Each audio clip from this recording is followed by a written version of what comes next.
And now give it up for the host of Black News Beat, Dr. Kamika Campbell.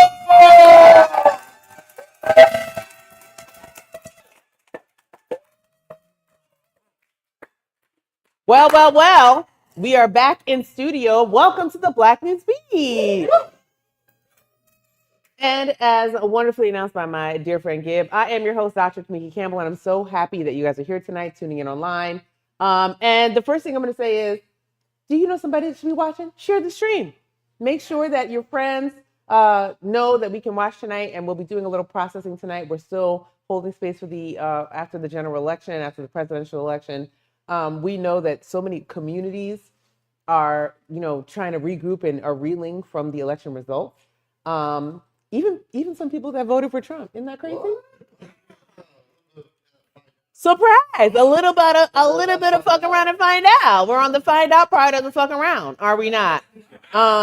So I'm happy that you guys are here. Thank you. Shout out to everybody in the studio. Give yourself a round of applause. Thank you for joining. So welcome to the Black News Beat. Again, we're still holding space. And I've invited the community here to document their experiences and learn how we can move through these next few years together, because it's going to be really important. But before we jump into that, I want to say that, I always talk about what national day it is. And today is National World Kindness Day. Did y'all know that? I know, right? And it's so funny because people were like, oh, it's kind of interesting because a lot of what people were seeing after the election is, oh, why don't you guys be nice? Why don't you learn to come together and all this stuff? And my advice is not to be kind to people who are harmful. My advice is to be kind to yourself, right? Yes. Through this process, you have to learn to give yourself grace, especially Black women. Let's go right to Black women who voted against fascism, racism, and sexism and misogynoir at rates of 92%. So we know that there's a lot of stuff going on in this world, but I encourage those of you who are feeling a certain way, I'm encouraging you to be kind to yourselves today on National Kindness Day, because that is part of what's going to get us through. If we give ourselves grace, if we don't try to take the weight of the world on our shoulders. This day was actually formed in 1998 to promote kindness throughout the world, and is observed annually on today, November 13th, as the part of the World Kindness Movement. And a lot of people will have a lot of different things. Oh, you can't be kind to anyone else if you're not kind to yourself first. I don't quite believe that, but I do believe you need to be kind to yourself.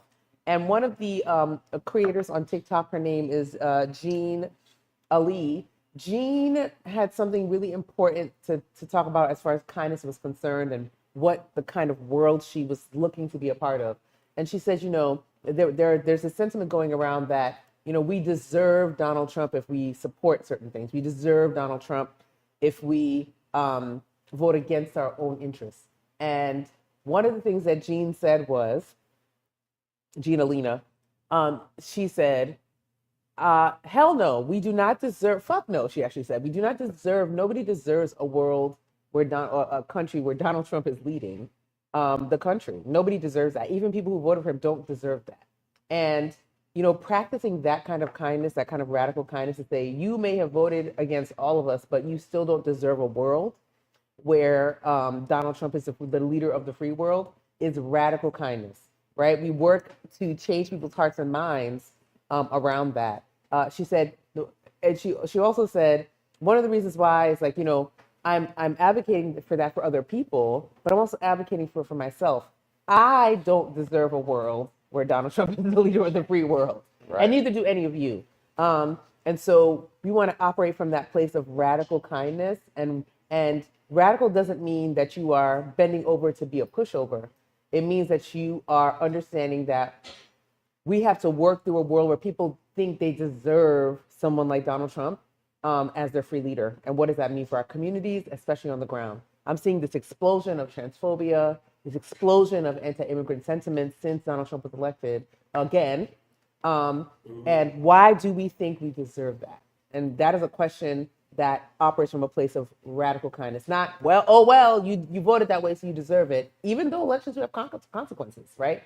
What you elect is who will do the thing for or against your community. Who you elect is who will either ride for your communities or not. And so those things are becoming quite clear with the first, the first words that were uttered out of the Republicans and Donald Trump's mouth. We so glad we don't have to pretend anymore that we weren't always angling for Project 2025, which contains a host of terrible things for 99% of the country. Trying to bring back, the death penalty, trying to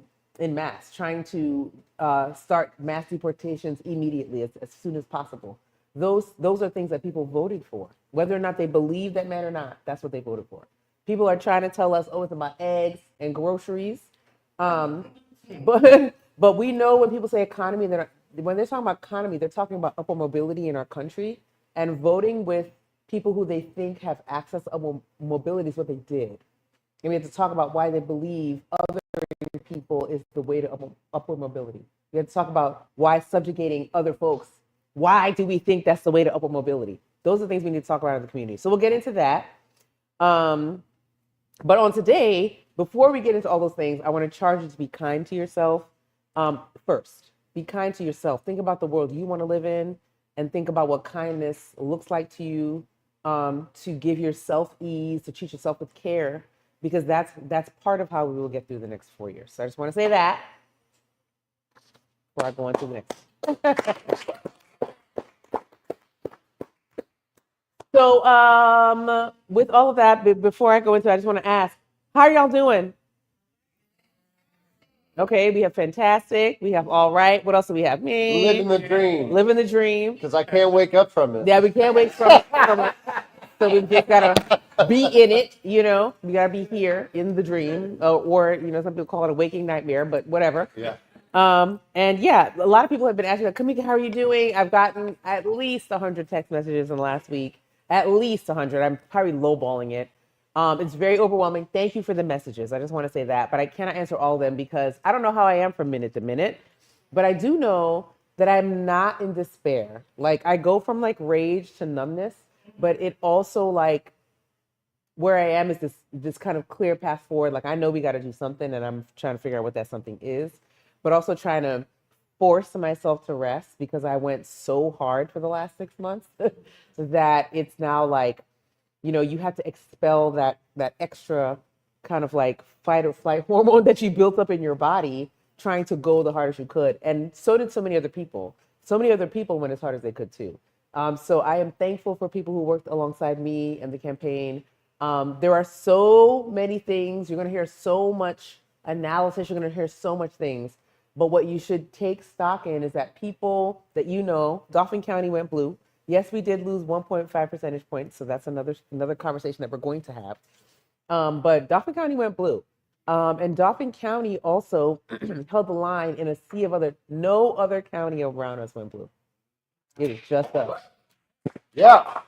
It was just us for at least 50 miles. It was just so these are things we're going to look at. These are things that we want to examine, and we want to talk to, the whys, and especially from a community standpoint, because as a community organizer first, as somebody who organizes the community outside of elections, first we want to talk about what we can do as a community. So we'll get into that. So let's sweep these streets. Let's see what's going on in the world since the election.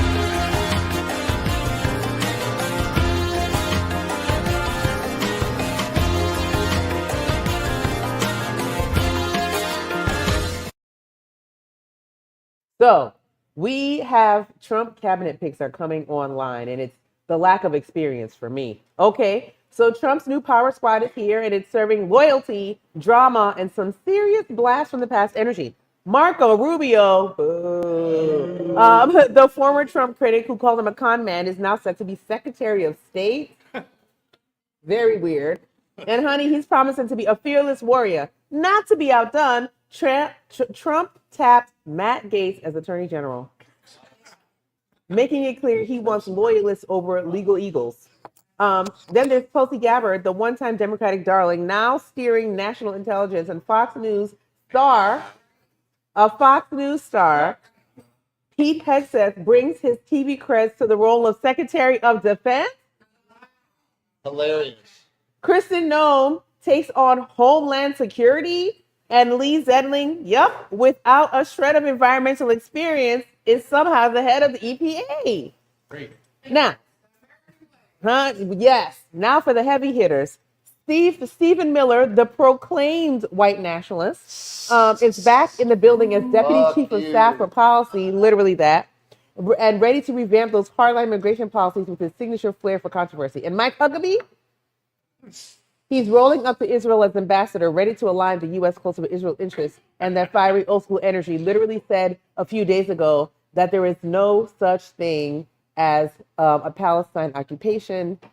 There are neighborhoods and communities. There's no such thing as Palestine. Mike Huckabee said there's no such thing as Palestine.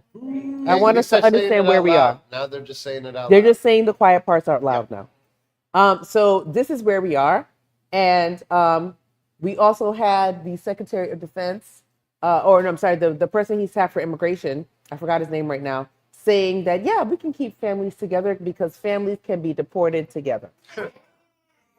Because he's one of the writers of Project 2025. Because he's one of the writers of Project 2025. And what that means is that they can send legal That's right. American citizens Who happen to be wed to they can deport families they together. Can all go. They can all go. Because they don't. So can enemies of the state. They don't give a shit about that. I just want to make sure we're clear. They don't care if you're a legal immigrant, legal citizen, married to an immigrant. Y'all can be deported together. You can be expatriated and deported together. So let's keep our eye on these things. Part of the reason for this episode is I want us to start taking notes, paying attention, cataloging what is happening, because there's going to be a rewriting of history that's happening very quickly Already, yep. that people are going to just kind of gloss over as this is how things always were, right? No such thing as Palestine is a thing that we should never subscribe to. And Mike Huckabee just was like, there's no such thing as Palestine.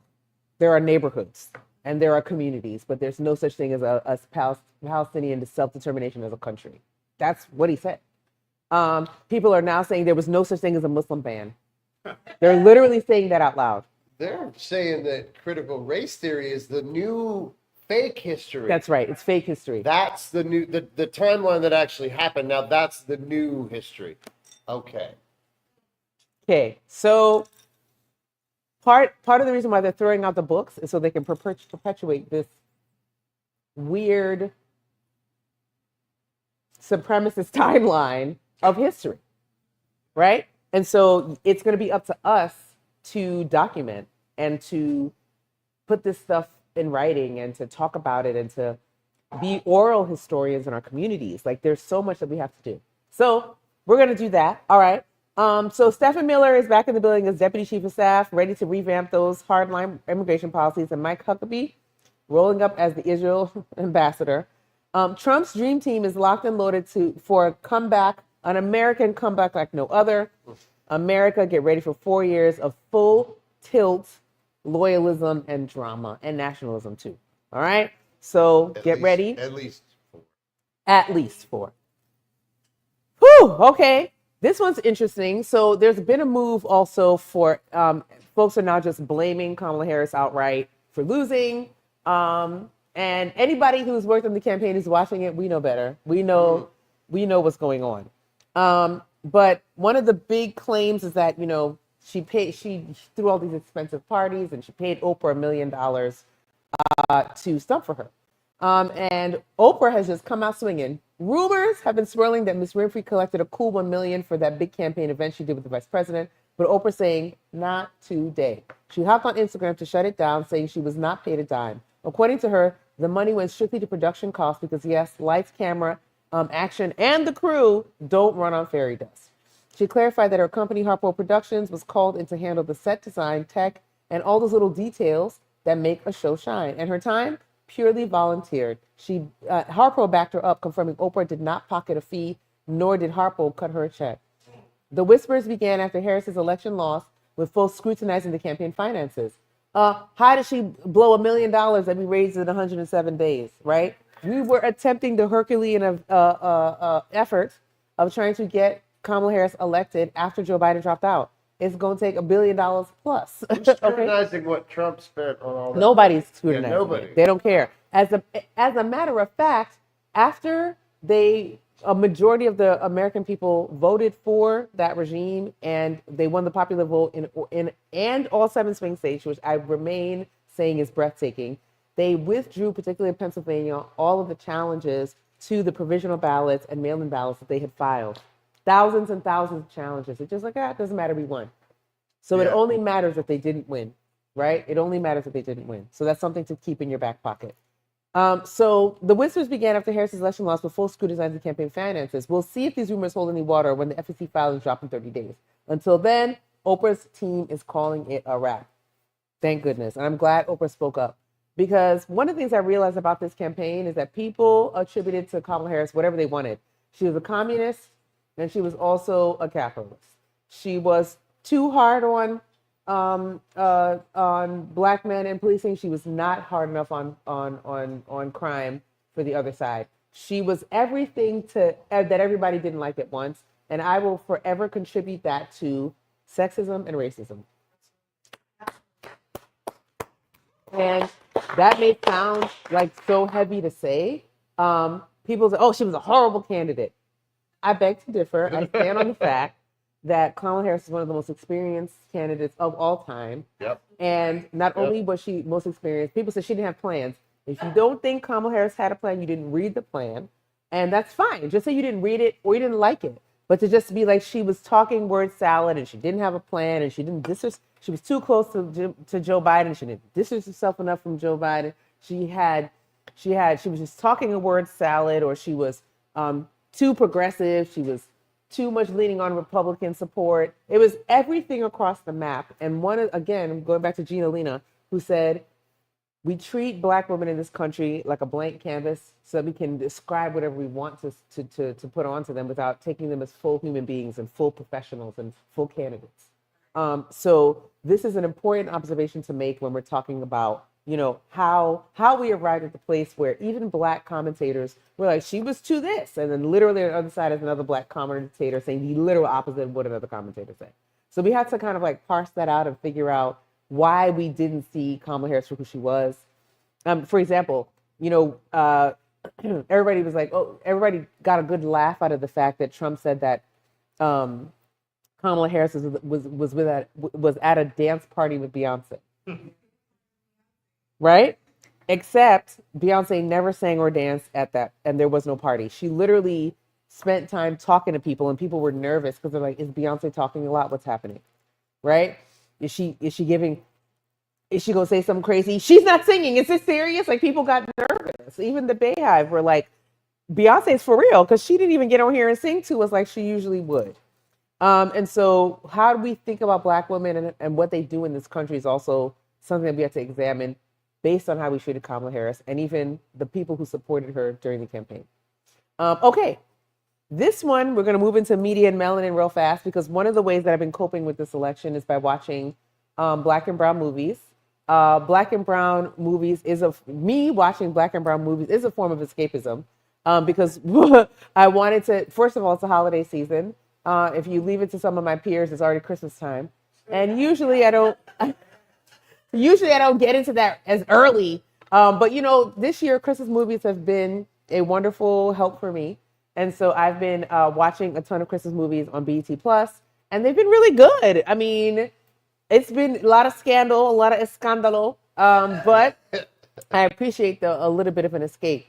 But we do have some black and brown movies coming up that aren't Christmas movies. If you're not partial to Christmas movies yet, I say get on BET Plus, put in Black Christmas movie, and just watch them all. Just have it on autoplay.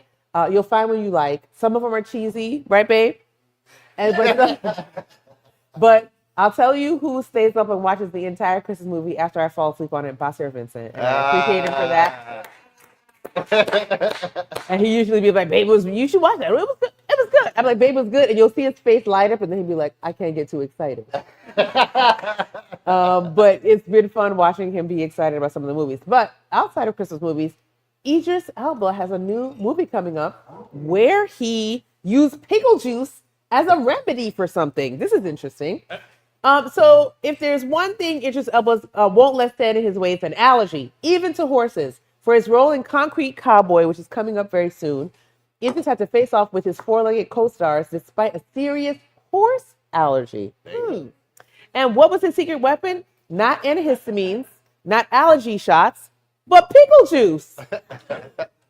Right? Yep. Idris Elba swears by that sour sip to keep his eyes from tearing up and skin from flaring up while he filmed with the horses. Who knew? I didn't know. And nobody's told me. I scoured the internet to find out why pickle juice works for horse allergies, even if it's only for Idris Elba, and I found nothing. So we're going to keep our eye on that. The film, based on Philly's real-life Black urban cowboy scene, dives deep into family and community as Idris Elba's character mentors his estranged son at the Fletcher Street stables. Between battling his allergies and bringing attention to this powerful, unrepresented story, Idris delivers on all fronts, as we knew he would, okay? The juice and his dedication paid off. Concrete Cowboy is now streaming on Netflix, and you should watch that. So, babe, are we going to watch Concrete Cowboy? Yeah. Basir is the movie buff of the family. Actually, him and his brother. So we will be watching those movies. There's any other favorites, babe, that you want to look out for? Any other movies? What's the one that we saw that you were like, are we gonna watch blank movie? We forget now. He's like, I'm on the spot. I don't know. It's okay if not. All right.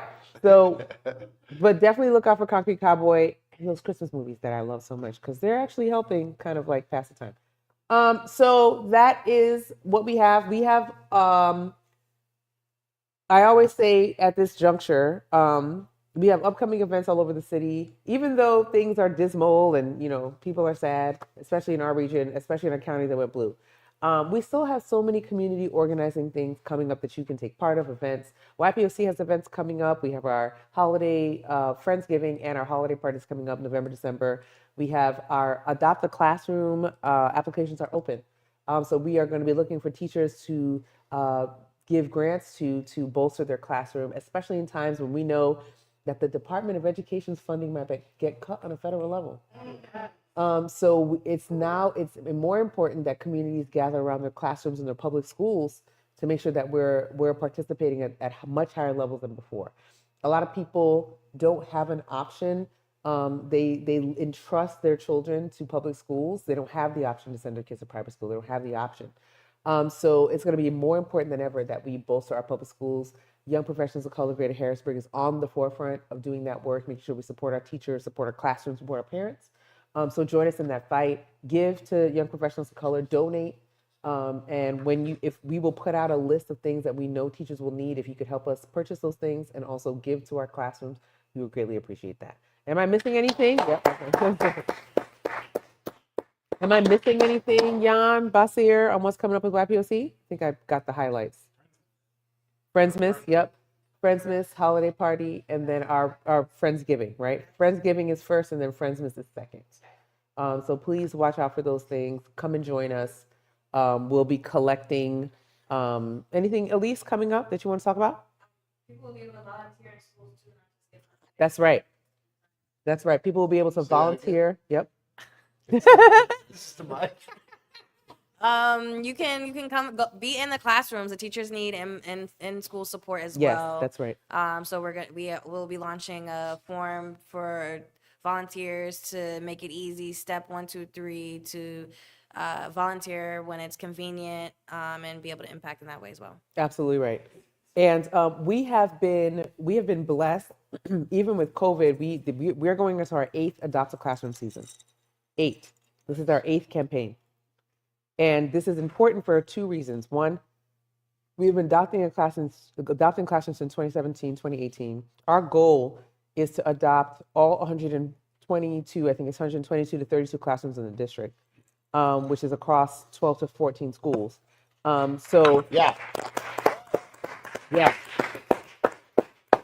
It is important that we keep up this work. So please join us. Please join us in making sure that we are supporting our teachers, supporting our classrooms. People write all kinds of terrible things about the school district, but we know that we have wonderful teachers and wonderful students there who need support. So please help us support them. Come and volunteer in a classroom. Be a face. Become a substitute teacher if you have the time. We need teachers in our school district. Look to support our teachers through paraprofessional work. To become a part of the administration. I beg folks to get involved with their school district all the time because it's one of the ways that you can directly give back to your community and shape the future of the city, of the region, of the state of Pennsylvania. So make sure you do that. All right. We're going to take a little break. We'll be back. This is an open forum time. I'll be asking some questions of our guests here in studio. I have told them that it's okay if they come on camera. It's okay if they stay off camera. But we'll be asking some questions to the community. I'll give short answers and then open up the floor for people to talk about how they're feeling after the election and how they think our community can move forward. So we'll be right back after this short break. Join us, and you can also answer those questions in the chat. We'll be right back.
Oh, you can't hear me, huh?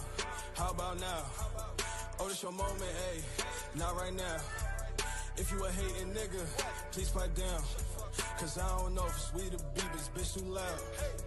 I was down bad, I ain't had no cash. Now these hoes mad cause the camera lights flash. I was down bad, I ain't had no cash. Now these hoes mad cause the camera lights flash. Bitch, I'm a boss. I only focus on comments and stress when I'm taking a loss. Round of applause. I see these hoes double back. Leslie Avila just published her book, Journey to Freedom, and states, if you love women, read this book. And if you hate women, read this book as well. Have you ever seen such eyes? These eyes so wise, these eyes that mesmerize. You're invited to grab a cup of delicious, delightful hot tea while you read this book in order to enjoy to its maximum capacity. Welcome to my delightful world. I invite you to leave your world behind and step into mine for just a period of time. This book was written for you. You can purchase it now at delightisfull.com.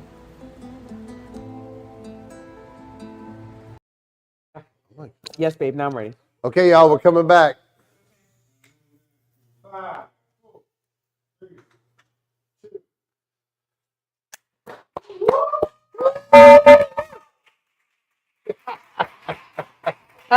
So we have somebody special on the stage with me who's gonna, first of all, this is one of my partners in crime. Okay. partners in show things. As I tell everyone all the time, you can blame him for why we have a show. Why I talk so much every show. It's his fault. But no, I am so happy to have Chris Gibby Gibson with us. Gibby is a dear friend, and we are going to go into the open, kind of open forum part of the show. And he is going to move around and come and talk to you as well as open up the forum today. So I'm just going to go for it. This is the first time I've ever done anything like this. So, bear with me. We're reflecting if you just are tuning in, and you guys can answer these questions in the chat too. First of all, everybody in here, share the stream on your Facebook pages. Tell people to come and process with us. That'd be very helpful.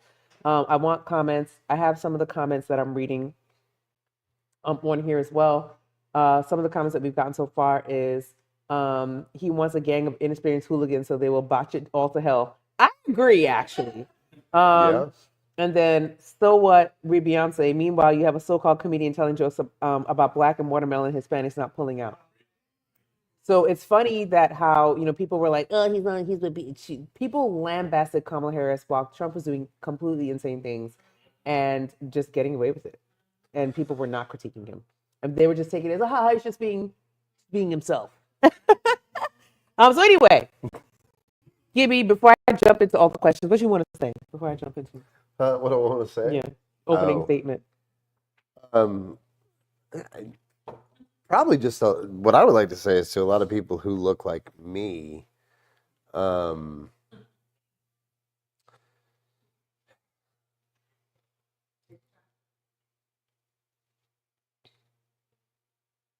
It's time to shut up.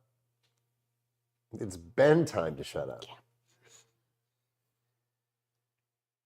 It's time to start putting the performance aside. Yeah. Yeah. The time's run out. Yeah. We're out of time. We're out of time. You're out of time now. So now it's about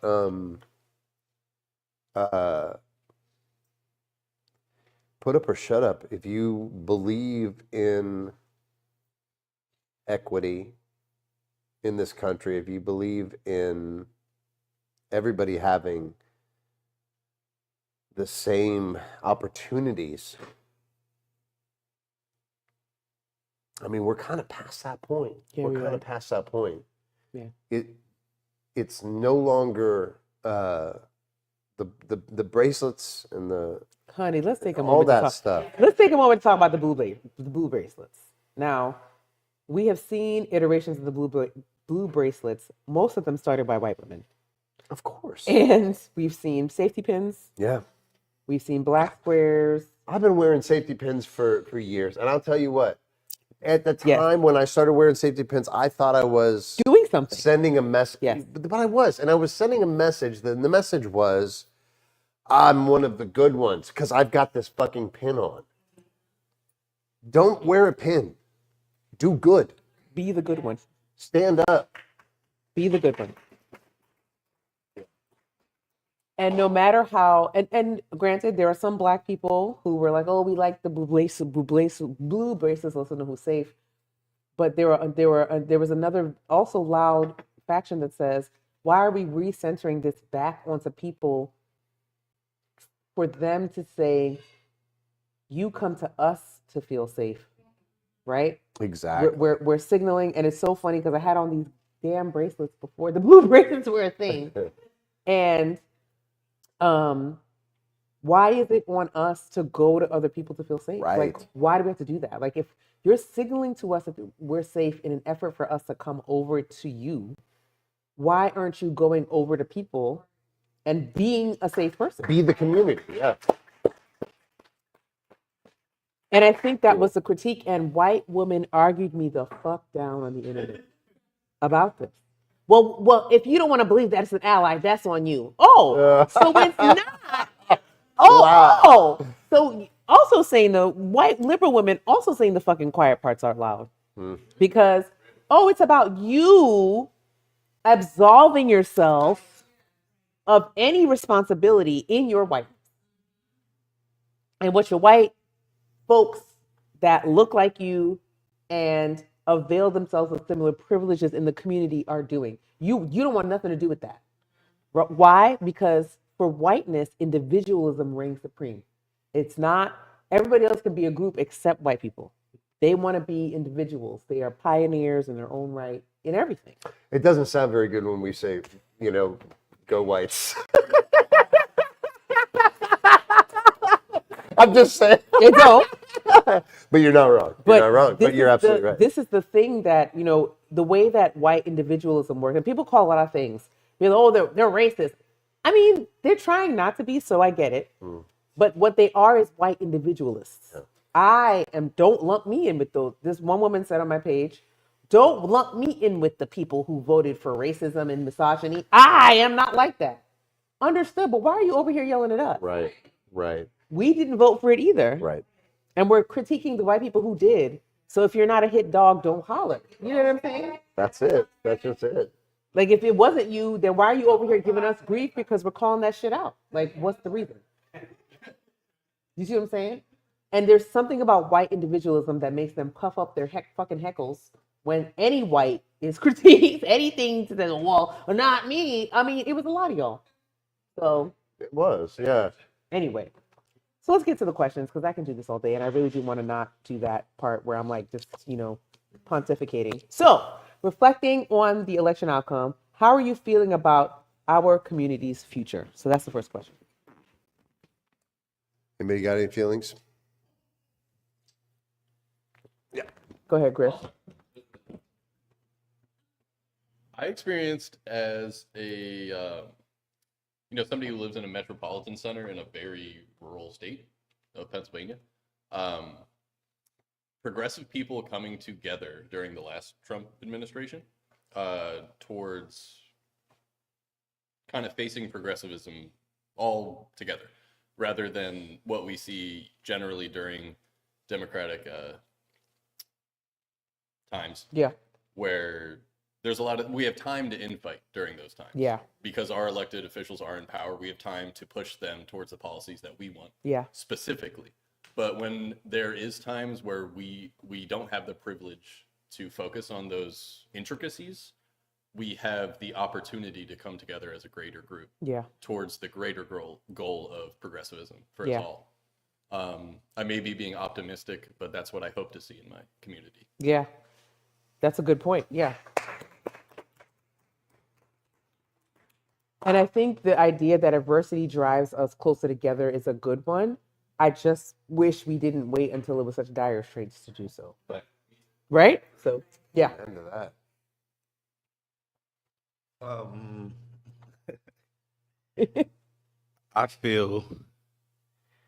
I have mixed feelings. I feel like right here in Dauphin County, I think the work that you guys have done is very promising to make it blue. Just to preface it, I own a service business. I own a moving company. We're in houses every day. I go to New Bloomfield. I go to anywhere, wherever people have money to spend so we can provide our service. And what I can say in Dauphin County, some of these outlying areas like Fishing Creek, Hershey, for it to go blue in this county is something to not discount. I felt very, very happy looking over the map and looking at the work that you guys have done here. It's when I talk to friends across the country, when they call like, well, what's going on? I said, well, where I'm at, it looks 100% like she's going to win. I didn't even think I didn't think nothing about it until I started watching it. But the negative part is I think sometimes the lack of it's the lack of truth in what people talk about. The internet age, you got to get phones out of schools. You got to start for the kids because they're going to try to bleed this history out. And it's so rich and it's so deep. But locally, I think you guys are on to something very strong with Juneteenth. I mean, they can try to get rid of it, but it's established that that's here. Yes. And that's work that you guys were doing before the campaign. But I think, I don't know, to fight a negative and put a positive on it, it's just important to speak to people and represent yourself very well in every conversation and every interaction that you have. Because most people, they can watch TV and align with something online, but they're really going to be affected on what their day-to-day interactions like.